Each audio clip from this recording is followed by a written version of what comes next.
Yeah, me and Dusty put up the ceiling today. Well, we put up the viscreen first, and then he did all the scaffold work, and I did all the cutting and getting them ready.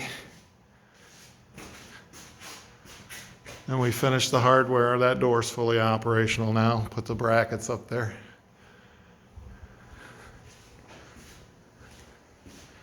We had to put a ledger board here because the concrete guy didn't quite pour that the way I wanted it, but we'll get it fixed when we pour the apron.